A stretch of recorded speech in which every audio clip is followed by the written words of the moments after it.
Hi, I've delayed this latest Artemis podcast because the immediate outlook for the launch of the SLS has been changing almost on an hourly basis. The scrubbing of yesterday's second launch attempt was followed by a stated deferral to Tuesday of next week. That has now finally been changed to a permanent scrubbing of this launch event and an acknowledgement that the hope to be able to address the issues while the SLS remained on the launch pad was too optimistic. We will not be launching in this launch period, said Jim Free, who is the Associate Administrator for NASA's Exploration Systems Development Mission Directorate, the very long titles in NASA. He said, "We are not where we wanted to be," which I think is an understatement. The rocket will now be transported back to the vehicle assembly building, where an in-depth investigation and repair project will get underway. It will take weeks, if not months, to reschedule the launch. It all depends on the service outcomes.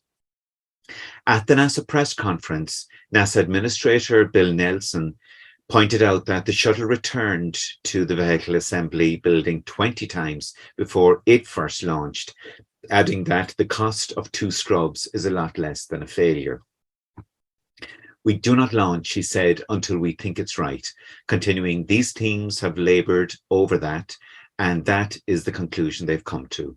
I look at this as part of our space program in which safety is the top of the list." Now, NASA believes that it was successfully managing the apparent faulty temperature reading from engine number 3 of the main booster section on Saturday, which led to the initial scrub. But the main problem that arose this time round was a leak from the quick release manifold that connects the liquid hydrogen supply line to the main tank. There was a small leak from this during the first attempt, but it became a much larger leak on Saturday. The team believes that an overpressurization event might have damaged the soft seal on the liquid hydrogen connection, but they'll need to take a closer look. The manifold has to maintain a tight seal around the entry port to the main engine tank, but it also needs to be able to quickly release from this port in the event of an emergency. This requires the sealing O-rings to be very precisely positioned.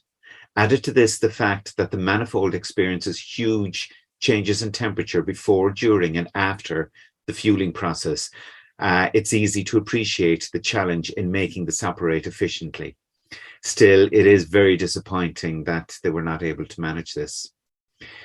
"This was not a manageable leak," said Mike Saprin. He's the Artemis mission manager. And so the SLS is heading back to the shop. It's difficult to tell at this stage what the next major step will be, but as soon as it is known, I will update you. So do look out for the next update of this podcast. Chat to you later.